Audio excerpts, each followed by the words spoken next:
Hi everyone, my name is Jared from Buck and Bull Model Trains, and we're here for the 13th episode of DCC Fridays. And we're going to look today at what is the go with Zimo sound decoders. An episode talking all about Zimo sound decoders, how we load sound files, where do we get sound files from, what are the sound decoders like, how do they compare to other brands of sound decoder. So let's get straight into it. I'm glad to be back doing this. I've had haven't been able to do these for a little while due to life circumstances, unfortunately. Just been too busy. So I'm really glad to be back and be able to get into it. So let's get into it. So you may be wondering, I think probably one of the first questions people might have is, how do I load sound files to Zimo sound decoders? Do they come already loaded with files, blah, blah, blah, blah. So the answer is yes, Zimo sound decoders come preloaded with files.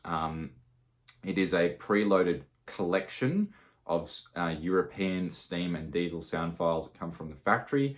So of course you can make use of that. They are very good recordings, very kind of modern, up-to-date recordings, particularly with the new MS line of decoders that are using 16-bit sound files on the decoders, and I believe the recordings are all up to about 44 kilohertz bit rate as well. So they're very high quality. That's loaded on the sound decoder by default. But of course in Australia that may not be the best use.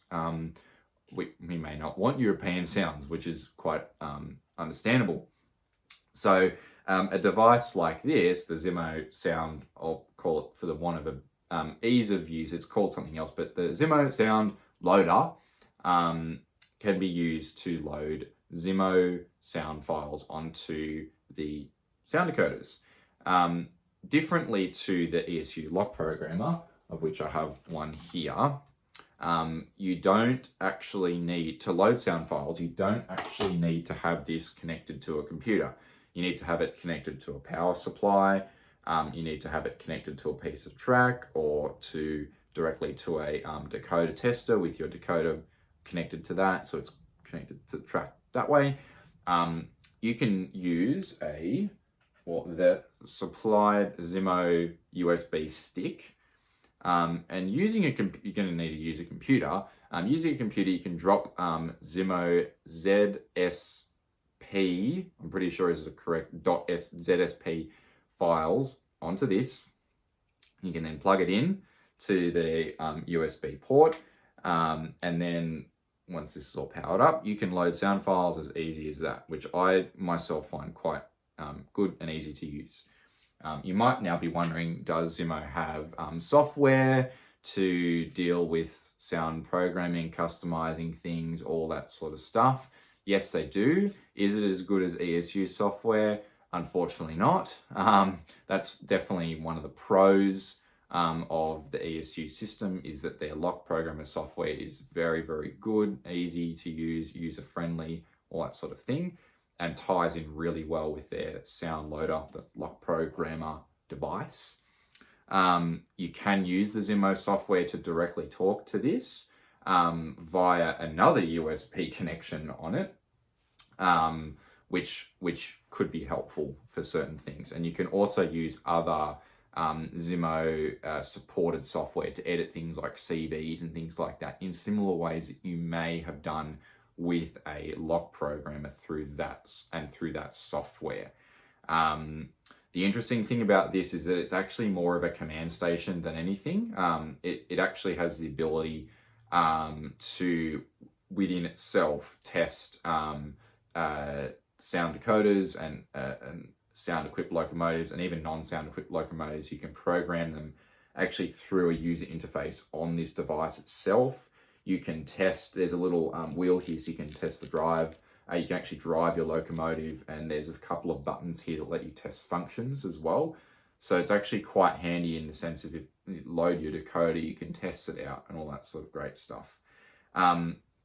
This crazy cable thing here is a SUSI, S-U-S-I cable that a number of other sort of European decoder brands and things utilize, but Zimo utilized this for the ability to load sound decoders, load the sound files onto decoders much faster than normal, like much faster than normal. So a decent sized sound project could take half an hour to load onto a Zimo decoder.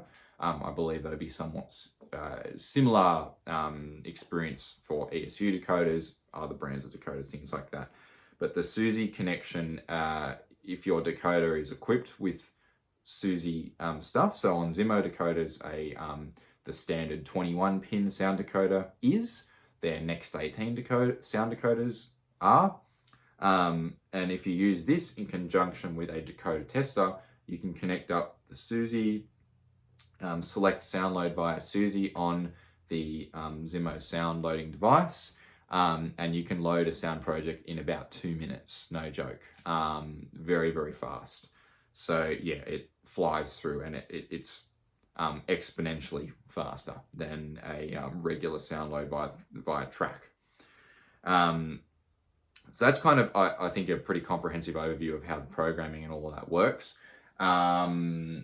Zimo have a pretty large collection, predominantly of European sound files. Many of them are free to download, and that can be downloaded from a list on Zimo's website. You can find, I'll probably link that in the description below this video, and you can trawl through my website and find it in various places on the product pages for sound decoders and things like that. There's a large collection of European sound files. There are a very large collection of British sound files that are all made by external sound creators, creators of sound files, predominantly shops and things in the UK. The main one I work with is U-Choose. And if you can't find a sound file for your locomotive, then you're incredibly unlucky, because they have a huge range of British or all railways types of sound files for pretty much every UK railway item you can imagine. And they basically will sell you, they sell me or you a .zsp, like a packaged up Zimo sound file. That can't be edited per se in the sound stage using the Zimo sound software, but it can be just chucked straight on a USB stick, loaded onto the decoder, and then you can, of course, remap functions, you can adjust sound volumes, all of that kind of stuff, regardless of the decoder. You just can't add your own sound files, swap sound files in and out from the project and things like that, if that makes sense. There are very few American sound files. There's some Steam sound files there, and a handful of diesel sound files there that are appropriate predominantly for EMD locomotives, particularly suiting just about all larger types of EMD fitted locomotives in Australia. From sort of in first, second generation, I'm just coining that term now, but things before, like your, I think off the top of my head, like they do have an NR, a sound file appropriate for the NR, but it's quite old. They have an EMD 645E3 that's really nice, and they have unpublished, I can supply it, a EMD 567 16 cylinder, really nice sound file as well.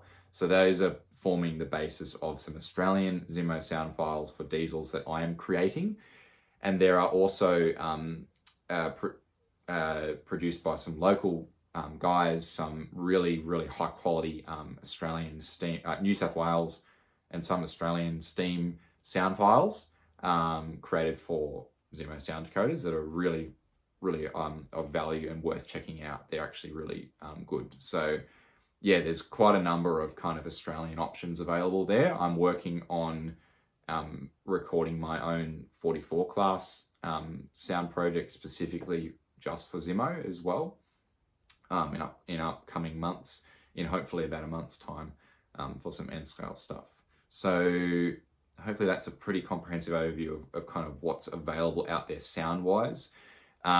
All the sound files essentially are in a .wav format when they come in an editable form. A lot of the projects that are available from Zimo are editable and just essentially give you all the sound files along with a file that allows you to open it in the Zimo sound editing software, the Zimo sort of sound programming software.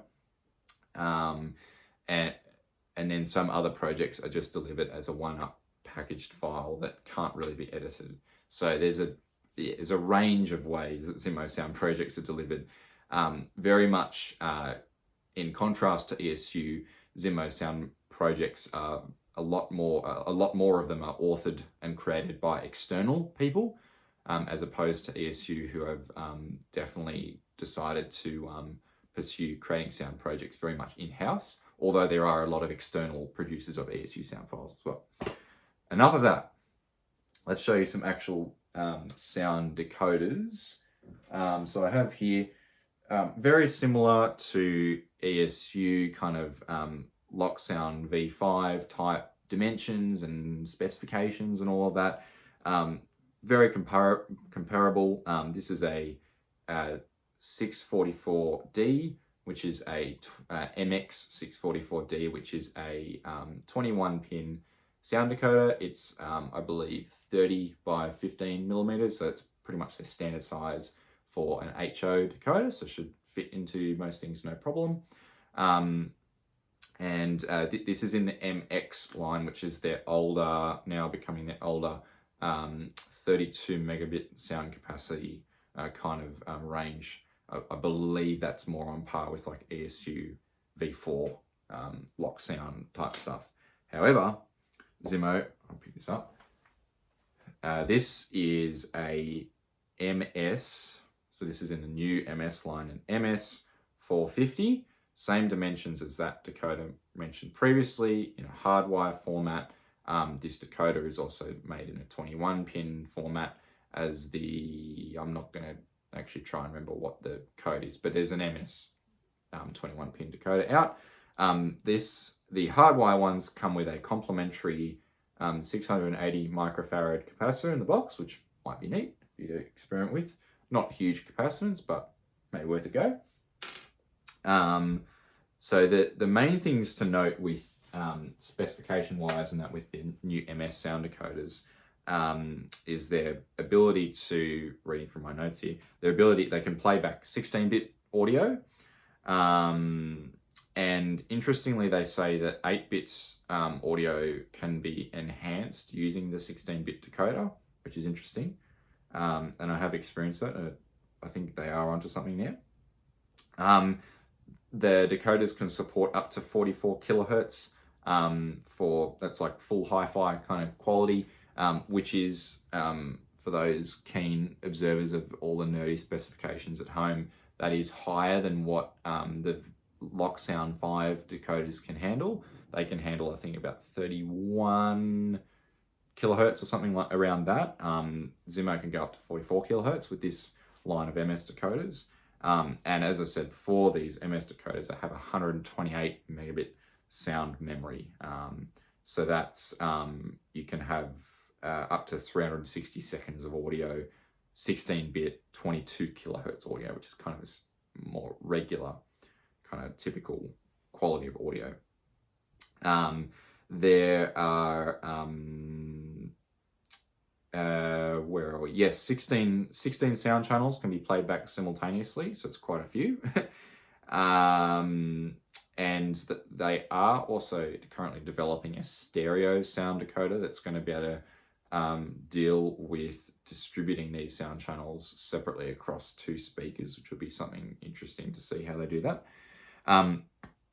There's of course, there's of course the sound decoders do have a very wide range of CVs to adjust anything and everything in terms of sound. Zimo sound decoders are particularly known for being quite good with steam, for steam locomotives. They're really well known for that in terms of all the CVs and things you can use to adjust stuff. They have got the CV that allows you to perform a load test, and the load will be, depending on the changing load of the locomotive, the driving sound will be changed. So that all those kind of industry standards are totally in here. Essentially, if you think of a kind of a function that the Zimo sound decoders should have. They probably already have it. The diesel locomotives are certainly not left out. Electric locomotives and also hydraulic locomotives are all catered for with specific CVs to deal with certain aspects of how these locomotives drive in real life, and certain things like that. So there's all that kind of features and detail in there. And I have also developed a couple of, because I've done a lot of work with diesel projects for Australian stuff. I've done some interesting work with scripting and things like that to deal with some features like manual notching and stuff like that. I don't believe Zimo has actually developed a manual notching kind of system, and I believe that I have, which is kind of cool. I spent far too much time working on that, but I've actually sent that to them and they're quite interested in looking at that. But yeah, all the kind of features that you might expect from a diesel sound project, say from ESU, virtually are all there. Now, I've actually forgotten to mention the one main thing that Zimo does, I think, in my opinion, a lot better than some of the other brands, is that the Zimo sound decoders are built to operate with collections of sound. So in that sense, you can, with actually the change of one CV, you can switch between different locomotive profiles that are saved within the decoder, space dependent, memory dependent, if the decoder can handle that much sound and things like that stored on it. So a thing that and often a use for this is that people make Zimo sound projects where, say in a steam locomotive, they have one sound project has got the locomotive chuffing really heavily, and there are features within an individual project that can adjust the intensity of chuffs and the volume of them and things like that.